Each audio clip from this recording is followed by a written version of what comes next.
Hello and welcome back to another edition of YCT Matters. This is Carol Platt-Liebau, president of Yankee Institute, and here we are discussing the topics and talking with the people that people all across Connecticut want to hear from. Today we are discussing Yankee Institute's newest policy paper, Getting a Handle on Affordable Housing, and I am delighted to be joined by Frances Pickering. Frances is the executive director of the Western Connecticut Council of Government, and of course, our own David Flemming, who is Yankee Institute's policy director. And, you know, gentlemen, pleasure to have you both with us. Housing is such a hot topic right now. I thought it might be interesting to talk a little bit about why housing is at the forefront of everybody's policy agenda, and not just housing, but affordable housing. So what is this, and what is driving the emphasis, Frances, on affordable housing and the idea that everything about it needs to be completely revamped? Well, thanks, Carolyn. It's a delight to be with you and David Yes, here today. thank you. I know I dove right in, didn't I? Yes. Not wasting any time today. The last several years, we've seen a real focus on housing at the national level. And what's going on right now is national politics are becoming local politics. What's happening in California is really setting the agenda. We've seen other states where there has been, for the last several decades, policies that really constrict the supply of housing, coupled with strong population and economic growth. And that's resulted in rising home prices in other parts of the country. Now, the challenge here is that what happens in one part of the country may not necessarily be applicable to another part of the country. So Connecticut is not California, and Connecticut is not Florida. The policy prescriptions we see being introduced in Connecticut are often sourced from other states. And so what's right. Well, because we do have this whole ungodly tendency here in Connecticut all too often to try and borrow from California policy in a way that isn't helpful, correct? Well, I would say the states are the laboratories of democracy. That's one strength of our federal system is we have 50 separate states that can innovate and we can see what works and what doesn't work. But it also means we can't simply copy and paste from one state to another. So if you look at California versus Connecticut, we have diverged over the decades in terms of population, economy, et cetera. And so what's happening there, some of it may be applicable here, some may not. Everything needs to be adapted. We can't simply copy and paste. And what we've seen at the federal level is a lot of emphasis on zoning reform. The difference is not only the demographics and economics, but how our communities are built. California, you can only build a house if you have public water. It's an arid state. So almost everything is built on public water. That's the limiting factor. Connecticut, we have wells everywhere. So we have essentially built across the landscape, fragmented for hundreds of years. You can't really take an approach from a large metro environment and apply it to the historic context we have in New England. Right. And as you say, Justice Brandeis talked about the states being the laboratories of democracy, but obviously we don't all occupy the same laboratory. David, we do see specifically your area of expertise in the energy area, these policies being transported from California to Connecticut, other places. But it is very important that we maintain our own individuality and legislate with an eye to our own unique conditions, correct? Exactly. And I think that's one of the highlights of this paper that I really got out of it working with Frances on this, in that the policies we right now are certainly not protecting our local communities and serving the people that need it most. So, Frances, what does Connecticut's housing market look like at the moment? Well, if you're looking nationally, we're actually, a lot of housing in Connecticut is unaffordable for people who are looking for it. But in the national perspective, we're actually the most affordable state in New England. We are more affordable than every other state in New England. We're more affordable than New York. We're more affordable than New Jersey. Doesn't mean we're affordable enough, but we're definitely doing better than our peers. And I think in Connecticut, we have a tendency to reflect negatively on ourselves, right? We love to hate ourselves. We should appreciate that we're actually doing better, and perhaps other states could learn from us. Looking over the long term, right? When we talk about housing markets, markets have busts and booms. They're cyclical. You need to look over the long term to see what the trends are. Between 1970 and 2020, so a 50-year period, Connecticut's population only grew by 19% more individuals. Now, at the same time, the number of households in the state grew by 52%. So the dominant trend here is people living in smaller and smaller households, which is creating housing demand, right? What I should say is that at the same time, the number of housing units grew by 56%. So we have been outbuilding, in a slow growth state, we've been outbuilding homes, not only by population, but also by number of households. That's very interesting. And a fair number of our units receive some sort of state or federal housing subsidy, correct? That's absolutely true. And when we get into talking about Connecticut General Statutes 8-30G, I can get into more depth on that. Okay. Yeah. Well, so you know what? Now that you mention it, I mean, how alluring. I can't resist that little piece of catnip you dangled in front of me. Let's talk about 830G. First, I think, you know, for some of our viewers or listeners who are not perhaps as intimately familiar with the joys of 830G as perhaps we are, why don't we summarize what 830G actually is? And then let's talk about what its origins are. Right. So 830G is a section of the Connecticut General Statute, state law. It originated in 1989, 1990 of a Blue Ribbon Commission on Housing. And it was essentially an adaptation of a Massachusetts model called 40B. 40B has diverged from where we are over time. Arguably, it works better than ours does. But looking at 830G, what it does is say if a municipality, a city or a town, does not have an adequate percentage of affordable housing units, which they define in several very specific ways. Right. And we'll get to that in a second. Yeah. Then an applicant or a developer can go to a court and have the local zoning set aside. So this is what's called a builder's or developer's remedy. The premise is there's not enough affordable housing because the zoning is too stringent and it's becoming an impediment to building housing affordably. That's the premise. Now, the reality is a bit different, but that's what 830G is in a nutshell. Okay, so that's the origins. And then in 1989, Connecticut chose 10% as being the threshold of the amount of housing in a town that had to be deemed affordable. Why did Connecticut choose 10% as the relevant number for the percentage of affordable housing in every town? I believe that's lost in the mysteries of time, Carol. I've spoken to people who were involved in the process then, and what I was told was that was never discussed publicly. It just emerged in the final bill that became a law. So as far as I can tell, so it was the infinite wisdom. It was the infinite wisdom of who knows whom. Yes, right. Okay. And so let's talk about what 830G measures. It you know, it is supposed to measure affordable housing. And this is what I have found fascinating. It measures, it says it measures affordable housing. But David and Francis, does it measure affordable as in accessible to people of modest means? In other words, if I am able to rent a duplex in my town that is only, say, I don't know, $150 a month, and it doesn't receive any sort of government subsidy, but it is very, very cheap for me to live there. Does that count as affordable housing under 830G? So that's an excellent question, Carolyn. I might just take a step back again to the developer's remedy first, right? Because the principle behind 830G is an assumption that the zoning is so strict that you can't build affordably. And therefore, you're going to allow developers to override the zoning with the court, right? 830G does not actually measure how affordable housing is in a municipality, nor does it measure how strict the zoning is, right? So it's giving you relief based on a presumption that it's not actually testing or quantifying. What 830G does is it looks at the number of units that receive certain types of subsidies. And there are basically 4 types of subsidies.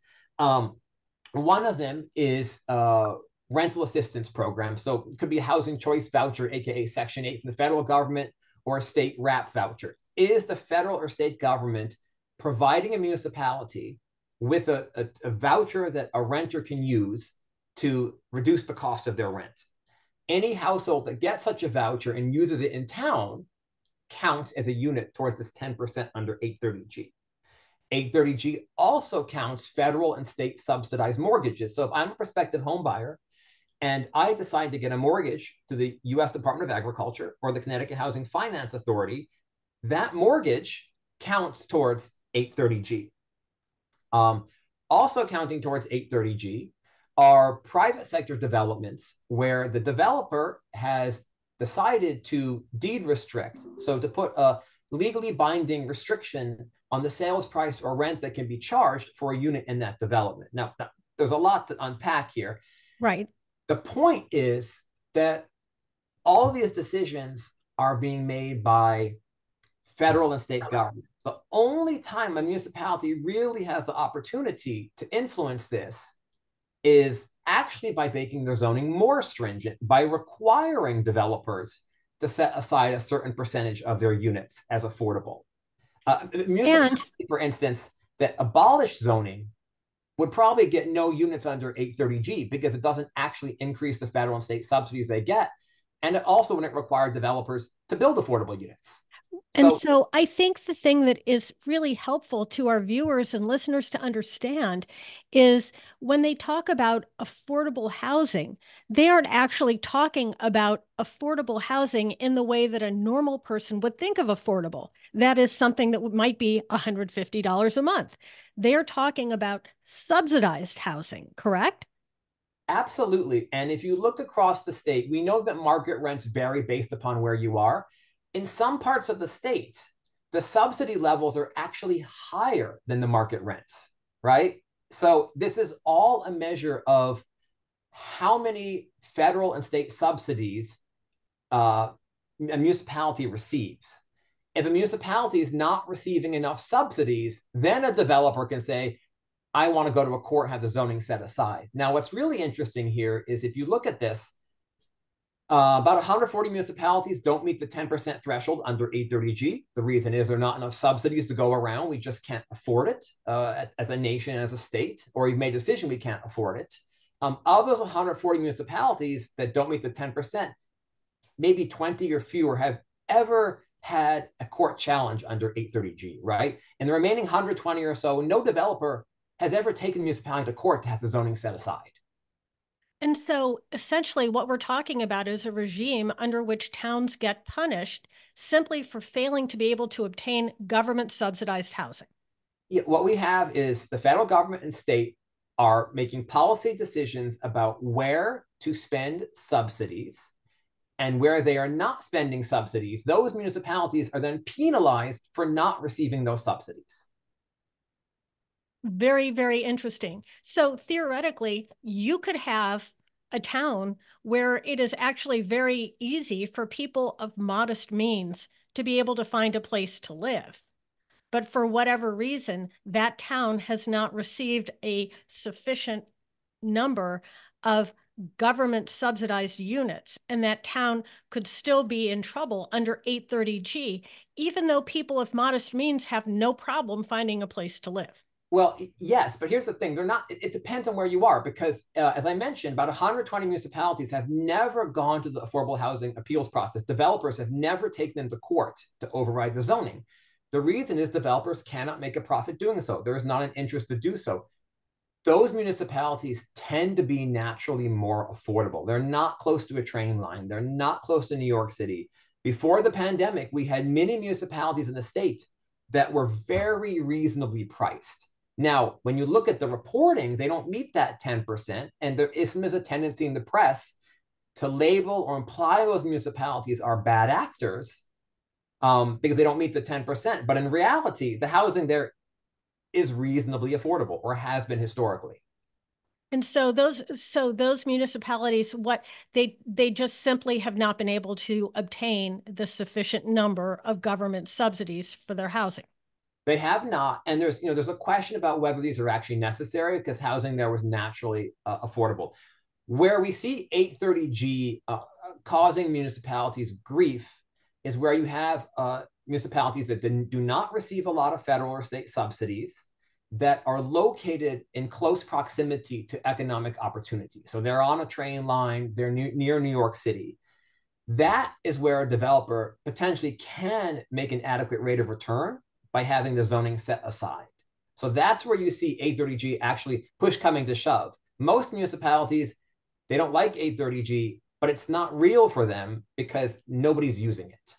And 830G doesn't take into account, am I correct in saying 830G doesn't take into account the different economic conditions in different towns, correct? It does not. So the thresholds that are used to determine whether a unit is qualifies under 830G, it depends. There are a lot of details here. When we're talking about deed restricted units where you have an affordability restriction, it's 60 or 80% of the lesser of state or area median income. So they're applying a single income level across the state, but we know that housing markets, labor markets are very different. Sure. When you look at federal programs, they use what's called area median income. So they account for that variation. The state doesn't use that. And the downside of that is that it makes it even harder to build affordable housing and have these units qualify under 830G because you're not pricing at 60% of the labor market. You're pricing at a significantly lower level. You're basing it on the entire state. The reality is that Northeastern Connecticut and Southwestern Connecticut are not a single labor market. So I would argue this is not a rational approach. So why do so few towns qualify for subsidies, compared to others? I mean, in our study, we saw maps that are very surprising. And, obviously people will be able to take a look at those. There's an example of one town with no subsidies and one town with several subsidies. What's behind that, Francis? Help us understand that. So again, it's a complicated story, but to try to break it down simply, these are all policy decisions being made at the federal and state level. So the Section 8 vouchers, also known as housing choice vouchers, we're familiar with them. Two things, the federal government hasn't substantially increased funding to that in decades. So one could argue they're underfunded. There is a tendency to hold municipalities harmless against loss. So the allocations that were set in the 1980s have been more or less grandfathered through until today. So if you were getting funding back in the 80s, you're most likely getting funding today. There's not been an expansion to reflect the changing nature of our communities. The state rental assistance program also tends to funnel vouchers to a few favored municipalities. Unfortunately, that means that they're not available. Theoretically, vouchers are portable. In reality, it means they're hard to access in other communities. If we look at subsidized mortgages, now I should point out, there are USDA mortgages and CHAFA. Those have interesting exceptions. It's not 60 or 80% of state median income. It's 100 or 115% of area median income. They're fantastic products. They get municipalities points under 830G, well, count towards a 10%. With no local action required, but USDA only makes its mortgages available in municipalities that it considers rural. Now, there are over 100 rural municipalities in Connecticut. CHAFA uses HUD sales price limits that don't work in parts of the state. Again, it's a federal state policy issue here. So these wonderful products are impossible or next to impossible to obtain in many municipalities. Okay, just to clarify, the CHAFA that Francis is referring to is the Connecticut Housing Finance Authority, so a Connecticut government administration. So I just want to clarify that. And so, David, to bring you in, how well has Connecticut done at meeting these affordable housing goals as defined by 830G? Well, so these rules were imposed several decades ago, and in some respects, it's central planning works great if you have a static society that isn't changing whatsoever. Right. But as soon as these communities start to grow and change in different ways, and the incomes raise and lower at different amounts, then you start to see the difficulties in this situation. And 830G has clearly most of the municipalities have not kept up with 830G through no fault of their own, but just the changing nature of their communities. And that's really the heart of the problem. So obviously, I mean, we have at least a rudimentary understanding of the problem here. And for people who want to take an even deeper dive, we do refer you to this very excellent study that Francis and David have authored, Getting a Handle on Affordable Housing, that Yankee Institute is publishing. But let's talk, gentlemen, here for a few minutes about the solution. Obviously, we do have widespread agreement that affordable housing policy really isn't working. And so let's talk for a minute about something that people have been trying to propound, sort of on the left, this fair share proposal, this belief that we need extra regulations on top of 830G. What is that all about, Francis? Yeah, so thank you. So fair share is a generic term. It's been proposed by an advocacy group here in Connecticut. What they're proposing has not been done in any state. But oh, good. Great. We can be the ones to start. Oh, okay. So the 10% we have in Connecticut under 830G is an arbitrary number. What other states who are a bit more sophisticated in this do is they have what's called a regional or state housing needs assessment, where they determine what is the job growth, population growth, et cetera. Where do we expect to see we're going to need housing? It's very nuanced geographically. You can't just say 10% across the board, because we know some towns are growing, some are shrinking for macro and regional economic reasons. Sure. So they're proposing a type of housing needs assessment, but the data they're using have no correlation or relationship to actual housing need. So they are saying the higher the incomes are in a municipality, the lower the poverty rate, the higher the home values, and the less multifamily housing there is, the more housing you should build. Well, none of these speak to whether there are jobs or good schools or transit or infrastructure or social services. There are not many jobs there. There's not much economic opportunity there for somebody who wants to climb the career ladder.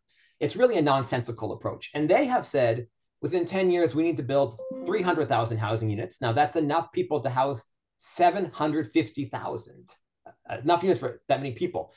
No reasonable person expects the state's population to grow by 750,000 people in 1 year.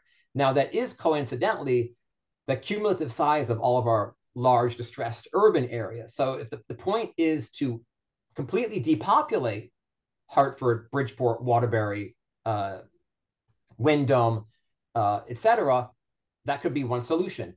Their proposal also is to Francis, I think you want to deprive them of their fair share. I think that's what it actually is. Go ahead. Well, it's actually from it's not just that they are proposing enough housing to depopulate all of our cities. And keep in mind that our cities have become disinvested over time. They had historically larger populations. Historically, they had more diverse income groups. They were really vibrant job centers. And if we can recall back to 2018, 2019, we were coming to a consensus in Connecticut. The reason why we were underperforming was that we didn't have vibrant urban areas. And we were going to start reinvesting in our cities and making them. And fixing our schools, families flee those areas because they have no decent educational opportunity. And in this light, fair share is somewhat akin, which as being proposed in Connecticut, drinking to get over a hangover, right? We've had decades of disinvestment and flight from our cities, and this would just accelerate it. And in case of point, the fair share proposals would specifically prohibit state funds being used to build or rehab housing in our most distressed communities. That's communities, shameful. Yeah, this is very similar to the now illegal practice of redlining. It's very concerning. But those are the communities where we have our poorest residents and we have the most deteriorated housing stock, and they absolutely need reinvestment. And to say we're going to bar you from accessing state funds is just unconscionable. So fair share would force municipalities. What it would do is municipalities would have to rezone to allow this housing. And here's the real kicker. If the private sector didn't build the housing, then the municipality could be taken to court by a housing advocacy group. The housing advocacy group could be awarded punitive damages. How convenient. We can all pay advocacy groups with taxpayer money. Yes. And the municipality could be compelled at public expense to build housing, which the private sector has no interest in building. Yes. Well, and we can fund it better and better. Okay, we think there's a better way at Yankee Institute. David, would you like to talk about that for a minute? Like Carol. So when I was talking with Francis about this and we were planning out the paper, he had mentioned several different possible solutions in terms of how we can reform 830G so that it works for Connecticut. And in some ways, this is I would be very surprised if the Connecticut housing policy stays the same for the next 5 years. So it's not really a matter of defending the status quo, but it's really a matter about reforming of where we are right now and making it better. Yes, we need to find a better way forward for everyone because the status quo really isn't working for anyone. Exactly. And I so when Francis and I were talking about this, one of the possibilities in terms of not just focusing on subsidized housing, but thinking about unsubsidized housing. And truly, there are so many towns around Connecticut which are really meeting the demands of their residents in efficient ways. It's just that 830G isn't recognizing that. So the first step really to this implementation is to recognize when towns have already met the needs of their residents, even though 830G says they haven't. So I think that's one of the key parts is we recognize when the unsubsidized housing is meeting the cost burden thresholds for these lower income households. Yes, in other words, where you actually have housing that can accommodate people of modest means, correct? Exactly, exactly. Yes.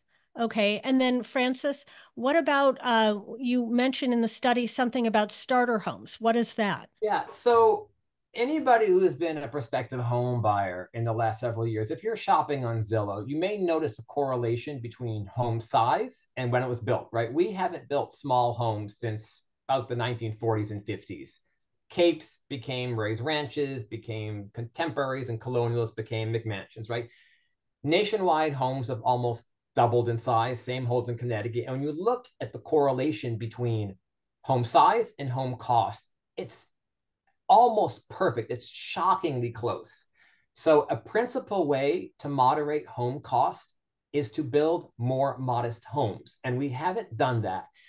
That's largely being driven not by zoning, it's being driven by what developers do. The challenge here with 830G is that the only way a home can count towards 830G if a private sector developer builds it is if it's deed restricted. And generally that deed restriction is so costly to the developer that they have to jack up the price on all the so-called market rate units in the development. Makes it really hard for that to pencil out. And it ignores the fact that the lion's share of affordable housing is not deed restricted. It's not in a public housing complex. It doesn't have any of these boxes you can check. So this study says, look, if a developer is building market rate units that are compact, they are still within the public health code.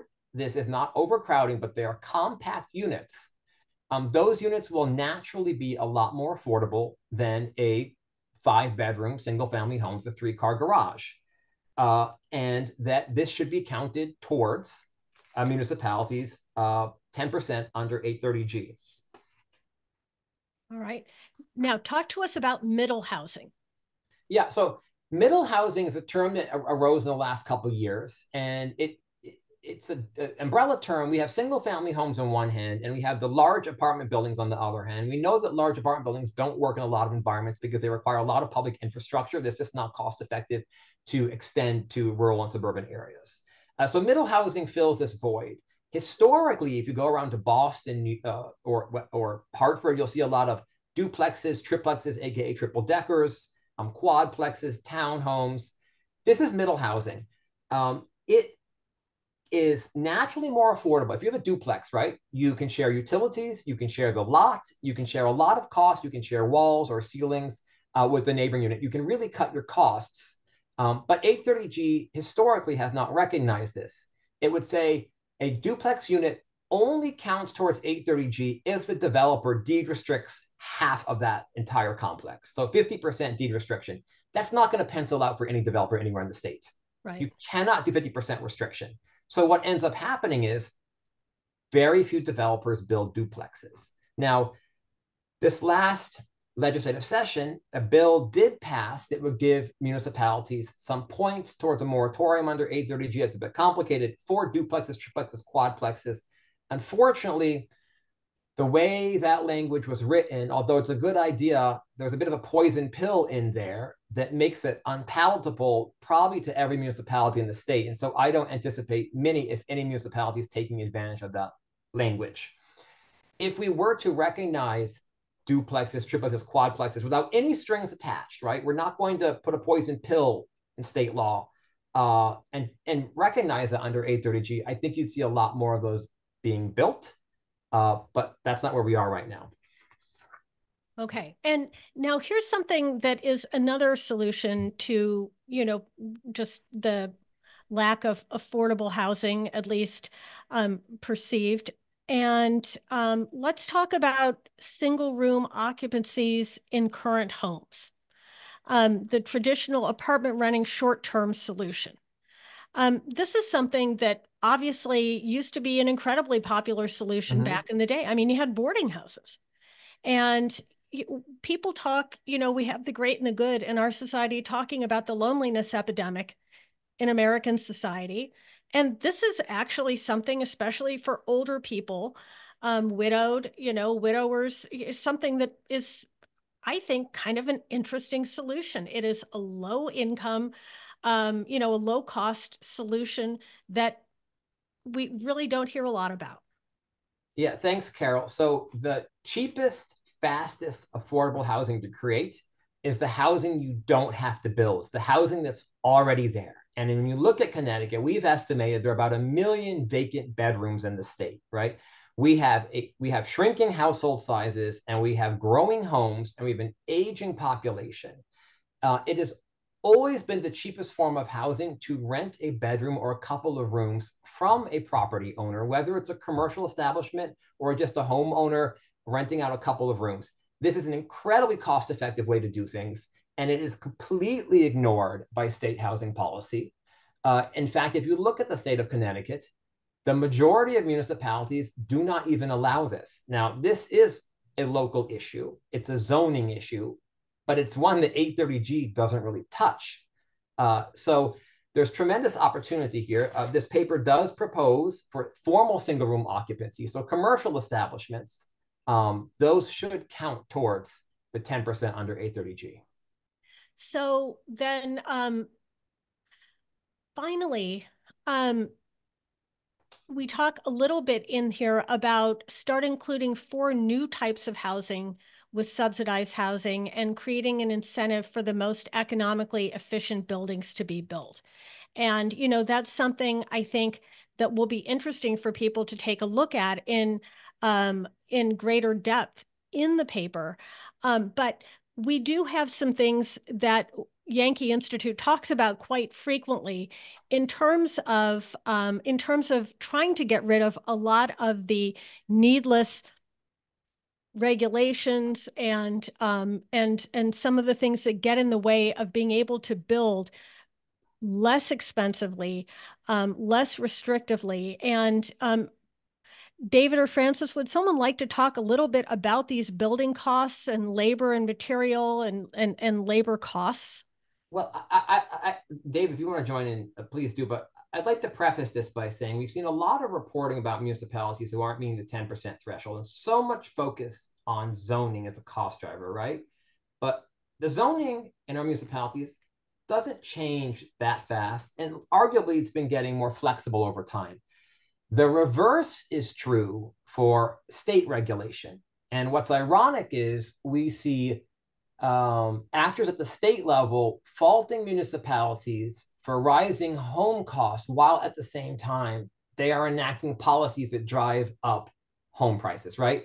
Right. Very little self-reflection. Look in the mirror and see what you're doing, and are you helping or are you hurting the problem? Or as the old expression goes, physician, heal thyself. Yes, and so there are a couple issues.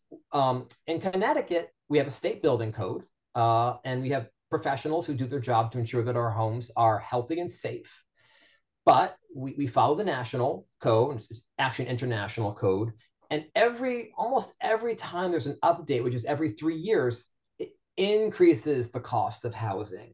So between 2006 and 2021, state building code changes added between 6 and 13% to the cost of a house. Now, On top of that, you've got to add a 55% increase in material costs, an 80% increase in lending costs.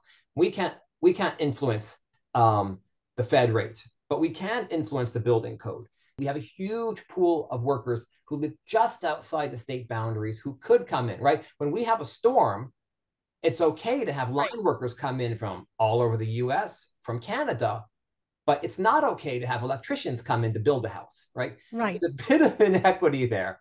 If we're in a housing crisis, then let the people who have very similar certifications to Connecticut come in and also make it easier to become certified.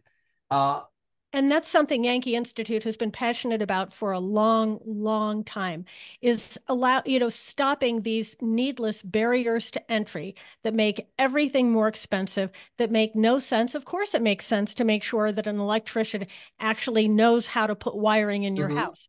But the requirements between Massachusetts and Connecticut, or New York and Connecticut, all the sockets work the same way. It's the all same the sockets work the same Yeah. way. And so there is no reason we could not have a much more efficient system that keeps costs down. All it really is a bit of a protection racket that drives your costs up. The other thing, when we look at this, we are always going to have a subset of the population that is indigent, right? We have people who are disabled, completely disabled, unable to work, have life experiences that put them in a position where they have no to very little income. And we do know that they probably will not be catered to by the private sector, right? Because they just don't have the resources to find housing. So there will be some need for public housing. Yes. What's really frustrating here is that state policy puts public housing at a disadvantage relative to private sector construction, right? If I am a private sector developer building a McMansion, I pay market rate. If I am a municipality building deeply affordable housing, there are many, many more requirements that apply to me as a public agency building housing. For instance, prevailing wage. It's been found in New York that increases construction costs by 13 to 25%. So I understand we want to have good paying jobs, but again, if we are in a housing crisis, we need to look at, it's not just about relaxing zoning. Zoning doesn't control the cost of labor. It's also about looking at what else we can do, where we can do a little nip and tuck to help build things more affordably. And looking at government union privilege. Exactly. So I think it's, yes, go ahead, David.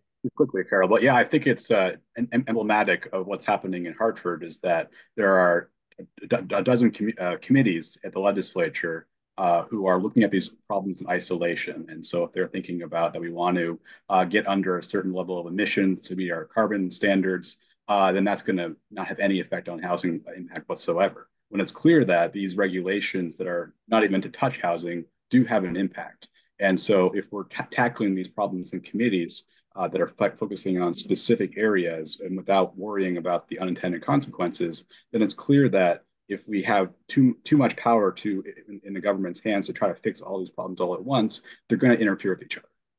And, as we wind up here, gentlemen, these guys have done a great job with this study.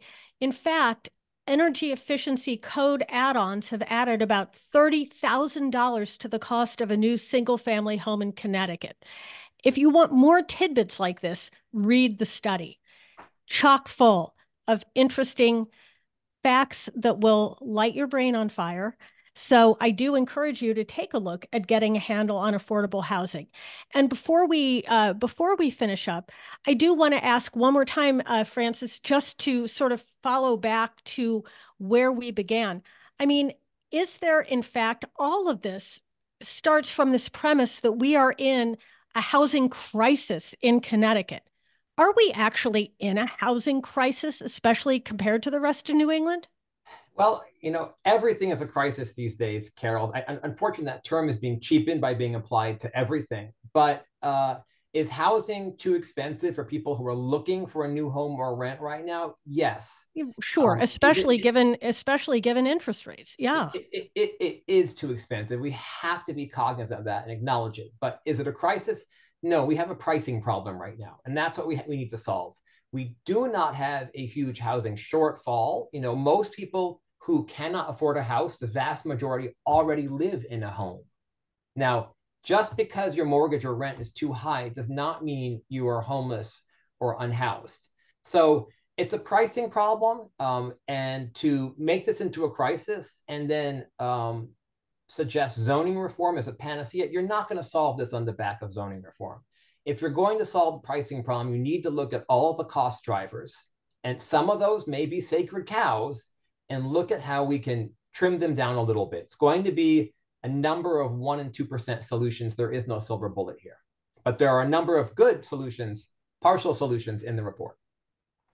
And, you know, all of us at Yankee Institute always return to the fact that a policy focusing on free market policies that promote economic growth also work to make our poorest households wealthier.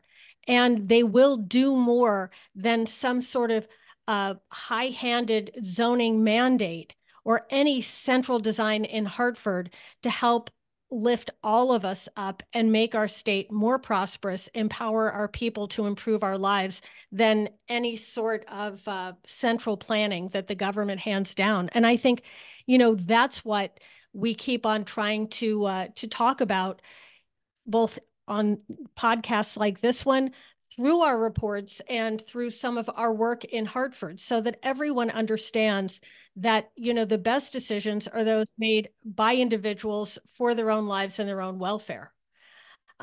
David, anything else you want to add? I think that sums it up pretty nicely, Carol. Thank you. All right, thank you. And so I want to thank you, David Flemming, Yankee Institute Policy Director, Francis Pickering, Executive Director for the Western Connecticut Council of Governments. And they have authored our newest policy report, Getting a Handle on Affordable Housing. And you'll be able to find that on our website, yankeeinstitute.org. And we thank you for having joined us for this discussion. I'm Carol Platt-Liebau, president of Yankee Institute, and we look forward to having you with us for the next edition of YCT Matters.